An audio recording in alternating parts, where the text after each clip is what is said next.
السلام علیکم ورحمۃ اللہ وبرکاتہ۔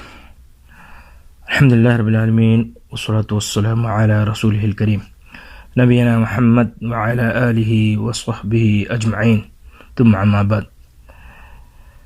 اسلامی بھائیو، آج کا درس جس کا عنوان ہے بچوں کی تعلیم و تربیت،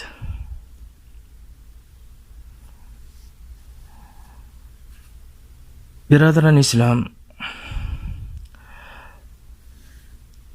بچے کی عمر کے پہلے ہی سال اس کی حفاظت کی ذمہ داری اہل خانہ پر ہے۔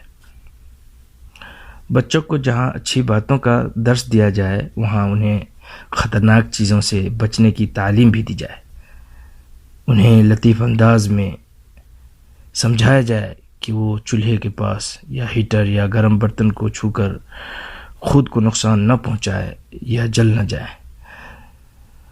دھاردار آلات، چاقو، چھری اور شیشے کے برتن بچوں کی پہنچ سے دور رکھے جائیں۔ ان سب چیزوں کے خطرناک ہونے کا انہیں احساس دلایا جانا چاہیے۔ یہ سب ضروری چیز ہے، سمجھانا چاہیے، بچوں کو طریقہ سکھلانا چاہیے حفاظت کی۔ ان سب باتوں کے ساتھ ساتھ ان کی دینی اور عقلی تربیت بھی بہت ضروری ہے۔ دینی اسلام نے تعلیم کو لازمی اور ضروری بنایا ہے۔ حضرت انس بن مالک رضی اللہ تعالیٰ عنہ سے روایت ہے کہ نبی کریم صلی اللہ علیہ وسلم فرماتے ہیں، یہ حدیث سنن ابن ماجہ کی ہے، 224 نمبر کی حدیث ہے، طلب العلم فریضۃ علی کل مسلم، علم کا حاصل کرنا ہر مسلمان پر فرض ہے۔ یہ حکم مرد اور عورت دونوں کا ہے۔ نبی کریم صلی اللہ علیہ وسلم کے اس حکم کی تعمیل میں تاریخ کے ہر دور میں مسلمانوں نے اپنے بچوں کو بنیادی علوم و فنون کی تعلیم دینے کی بہت کوشش کی۔ آئیے سنیں چند مثالیں پیش خدمت ہیں۔ عتبہ بن ابی سفیان رحمہ اللہ نے اپنے لڑکے کے استاد عبدالصمد کو ہدایت کی کہ وہ اسے اللہ کی کتاب کی تعلیم دے اور پاکیزہ اشعار یاد کرائیں، احادیث اور عمدہ باتیں سکھائے۔ اسی طرح حضرت عمر بن خطاب رضی اللہ تعالیٰ عنہ نے اپنے گورنر کو فرمان جاری کیا کہ اپنے بچوں کو تیر سکھائیں اور ششواری کی تعلیم دیں اور انہیں مشہور ضرب الامثال اور عمدہ اشعار یاد کرائیں۔ اسی طرح امام شافعی رحمۃ اللہ علیہ فرماتے ہیں کہ جو شخص قرآن کریم سیکھ لیتا ہے اس کی وقعت بڑھ جاتی ہے، اور جو فقہ میں غور و فکر کرتا ہے اس کی قدر و منزلت بلند ہو جاتی ہے، اور جو احادیث لکھتا ہے اس کی دلیل کی قوت مضبوط ہو جاتی ہے، اور جو شخص لغت کا مطالعہ کرتا ہے اس کی طبیعت میں لطافت پیدا ہو جاتی ہے، اور جو حساب میں محنت کرتا ہے اس کی رائے میں وسعت پیدا ہو جاتی ہے۔ میرے اسلامی بھائیوں، اسلام میں لڑکیوں کی تعلیم و تربیت بھی لازم قرار دی گئی ہے۔ حضرت ابو سعید خدری رضی اللہ تعالیٰ عنہ روایت کرتے ہیں کہ آپ صلی اللہ علیہ وسلم نے فرمایا، لا یکن لأحد ثلاث بنات او ثلاث اخوات فیحسن علیہن الا دخل الجنہ۔ یہ حدیث ادب المفرد کی ہے اور یہ صحیح ہے، البانی نے اسے صحیح کہا ہے جلد نمبر 1 اور صفحہ نمبر 103 پر، کہ جس کی 3 لڑکیاں یا 3 بہنیں ہوں اور وہ ان کے ساتھ اچھا سلوک کرے تو اسے جنت ملے گی۔ نبی کریم صلی اللہ علیہ وسلم عورتوں کے لیے کچھ دن مخصوص فرمایا کرتے تھے۔ ان دنوں میں آپ صلی اللہ علیہ وسلم انہیں وہ باتیں سکھاتے تھے جو اللہ تعالیٰ نے آپ صلی اللہ علیہ وسلم کو بتائی تھی، اور ایسا آپ صلی اللہ علیہ وسلم اس لیے کیا کہ ایک عورت آپ صلی اللہ علیہ وسلم کے پاس آئی، اس نے کہا، اللہ کے رسول صلی اللہ علیہ وسلم، مرد تو آپ صلی اللہ علیہ وسلم کی احادیث سن لیتے ہیں، آپ صلی اللہ علیہ وسلم ہمارے لیے بھی ایک دن مقرر فرما دیجئے جس میں ہم آپ صلی اللہ علیہ وسلم کے پاس حاضر ہوں اور آپ صلی اللہ علیہ وسلم ہمیں وہ باتیں سکھائیں۔ جو اللہ تعالیٰ نے آپ صلی اللہ علیہ وسلم کو بتلائی ہیں۔ تب آپ صلی اللہ علیہ وسلم نے فرمایا کہ فلاں دن فلاں جگہ جمع ہو جانا۔ یہ حدیث صحیح بخاری کی ہے اور 7310 نمبر کی حدیث ہے۔ اسلامی بھائیو، اسلام نے بچوں کے سلسلے میں والدین اور تعلیم دینے والوں پر ایک نہایت عظیم ذمہ داری ڈالی ہے، وہ یہ ہے کہ بچوں کو بچپن اور شروع ہی سے فکری اور ذہنی طور پر تیار کیا جائے۔ فکری تربیت کا مقصد یہ ہے کہ ان میں ان چیزوں کا ربط اور تعلق ہو، یعنی اسلام کے ساتھ، دین اور حکومت کے اعتبار سے، قرآن کریم کے ساتھ نظام اور قانون کے اعتبار سے، اور اسلامی تاریخ کے ساتھ عزت اور عظمت کے لحاظ سے، اور اسلامی دعوت کے ساتھ نہایت جرأت مندانہ ربط اور لگاؤ کا جذبہ ہو۔ اس لیے تربیت کرنے والے کی یہ ذمہ داری ہوتی ہے کہ بچہ جب سمجھدار اور باشعور ہو جائے تو اسے چند باتیں اچھی طرح ذہن نشی کرائی جائیں۔ پہلا یہ کہ اسلام ایک ابدی اور دائمی مذہب ہے اور یہ ہر زمانے اور ہر جگہ کے لیے پوری صلاحیت رکھتا ہے۔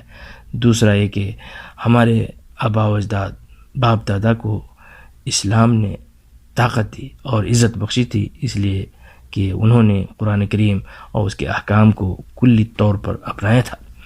تیسرا یہ کہ اسلام کے دشمن سازشوں کے جو جال بچھاتے ہیں ان سے ان کو آگاہ کیا جائے۔ اور چوتھا یہ کہ اسلام کی تہذیب اور تمدن کو کھول کر اس کے سامنے بیان کیا جائے۔ پانچواں یہ کہ انہیں باور کرایا جائے کہ ہماری پہچان تاریخ میں نبی کریم صلی اللہ علیہ وسلم اور صحابہ کرام رضوان اللہ علیہم اجمعین کے ذریعے سے ہے۔ چھٹا یہ کہ مسلمانوں کی عظیم الشان فتوحات اور تاریخ اسلام کے روشن ابواب سے انہیں روشناس کرایا جائے۔ ساتواں یہ کہ غیروں کی نقالی سے بچنے کی تلقین کی جائے اور عملاً ایسی رسموں سے بچایا جائے اور بچوں کے ذہنوں میں غلط رسموں کی تباہ کاریاں اور ہولناکیاں کا تصور راسخ کیا جائے، جیسے پیدائش کی سالگرہ کی رسم، شادی کی سالگرہ کی رسم، اسی طرح شادی بیاہ کی فضول اور غیر اسلامی رسمیں ہیں۔ اپنی اولاد کو ان سے بچانے کے لیے ضروری ہے کہ بڑے ان تمام رسومات سے اجتناب کریں۔ بچے اور خواتین ان پر اصرار کریں تو ان کو سمجھائیں اور پوری سختی کے ساتھ ان کی باتوں کو رد کریں۔ اسلامی بھائیوں، ایک اور اہم بات یہ ہے کہ بچے کے ضرورت سے زیادہ ناز نخرے برداشت نہیں کرنے چاہیے، اس لیے کہ اس طرح بچے میں ضدی پن پیدا ہو جاتا ہے۔ بچے کو ہر وقت سینے سے بھی نہیں لگانا چاہیے۔ ماؤں میں ایک نقص یہ ہے کہ بچے کو 1 منٹ کے لیے بھی نظروں سے اوجھل نہیں ہونے دیتی کہ کہیں وہ چوٹ نہ کھا لے، اسے کوئی نقصان نہ پہنچ جائے۔ اس کے برعکس بچے کو اپنے طور پر کچھ کرنے دیا جائے۔ اگر وہ میز پر چڑھ جائے یا قلم سے دیوار خراب کر دے تو ایسی صورت میں ماں کو چاہیے کہ بچے کو اچھے طریقے سے سمجھایا جائے۔ زیادہ ناز نخرے اٹھانے کی بیماری ان گھروں میں زیادہ پائی جاتی ہے جہاں لڑکیاں زیادہ ہوں اور لڑکا بس ایک ہی ہو، سو اس لڑکا سے اتنا لاڈ پیار کیا جاتا ہے کہ وہ بگڑ جاتا ہے۔ اسلامی بھائیوں، ماں باپ اگر بچوں میں مساوات برقرار نہیں رکھیں گے، ایک دوسرے پر ترجیح دیں گے، تو اس سے بھی بچے نفسیاتی مریض بنیں گے، پریشان ہو جائیں گے، بیماری میں مبتلا ہو جائیں گے۔ ترجیحی سلوک حد درجے خطرناک ہے، لہذا والدین، ماں باپ اور تربیت کرنے والوں کو چاہیے کہ تمام بچوں میں برابری قائم رکھیں، کیونکہ یکساں سلوک نہ کرنے سے نفرت جنم لیتی ہے، لڑائی جھگڑے پیدا ہوتے ہیں، بچے ماں باپ سے بدظن یا باغی ہو جاتے ہیں۔ بچوں میں لینے دینے کے معاملے میں مساوات اور برابری کرنے کی بڑی تاکید آئی ہے۔ حضرت نعمان بن بشیر رضی اللہ تعالی عنہ روایت کرتے ہیں کہ رسول اللہ صلی اللہ علیہ وسلم نے فرمایا اعدلوا بین ابنائکم، اعدلوا بین ابنائکم، اپنی اولاد کے درمیان عدل کرو، اپنی اولاد کے درمیان عدل کرو. عدل یعنی انصاف، اپنی اولاد کے درمیان انصاف سے کام لو. یہ حدیث مسند احمد کی ہے، جلد نمبر 4 275 صفحہ پر یہ حدیث موجود ہے. تو مذکورہ حدیث کی تفصیل صحیح بخاری میں حضرت نعمان بن بشیر سے اس طرح مروی ہے کہ ان کے والد انہیں رسول اللہ صلی اللہ علیہ وسلم کے پاس لے کر آئے اور عرض کیا کہ میں نے اپنے اس بیٹے کو اپنا ایک غلام ہدیتاً دیا ہے. یہ سن کر نبی کریم صلی اللہ علیہ وسلم نے فرمایا کیا تم نے ہر بیٹے کو ایسی ہی ہدیہ دیا ہے؟ انہوں نے جواب دیا کہ جی نہیں، ایسا تو نہیں ہے. تب آپ صلی اللہ علیہ وسلم نے فرمایا کہ پھر اسے بھی واپس لے لو، یعنی غلام دینا ہے تو سب کو دو ورنہ اسے بھی نہ دو. یہ حدیث صحیح بخاری کی ہے اور 2586 نمبر کی حدیث. اور دوسری ایک روایت میں ہے کہ نبی کریم صلی اللہ علیہ وسلم نے نعمان بن بشیر رضی اللہ تعالی عنہما کے والد سے فرمایا کہ فاتقوا اللہ واعدلوا بین اولادکم، کہ اللہ سے ڈرو اور اپنی اولاد کے درمیان عدل و انصاف کرو. نعمان بن بشیر رضی اللہ تعالی عنہما فرماتے ہیں کہ میرے والد واپس لوٹے اور اس ہدیے کو واپس لے لیا، اس عطیہ کو واپس لے لیا. یہ حدیث صحیح بخاری کی ہے 2587 نمبر میں.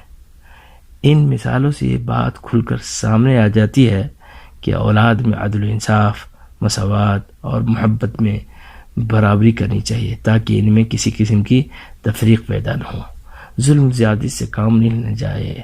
اولاد سب ایک ہی ہے، آپ ہی کے اولاد ہے تو سب کو برابر دیجیے اور سب کو برابر کھلائیے پلائیے، پالن پوشن کیجیے، دیکھ بھال کیجیے. میرے بھائیو، ایک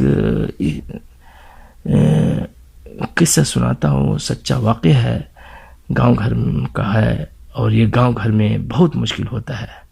عطیہ اور ہدیہ اور لین دین میں بہت ناانصافی سے لوگ کام لیتے ہیں، ظلم زیادتی ہوتی ہے، ایک دوسرے کو ستایا جاتا ہے، ایک بیٹا کو دیکھتا ہے ایک بیٹا کو نہیں دیکھتا ہے. تو ایک سچا واقعہ سناتا ہوں.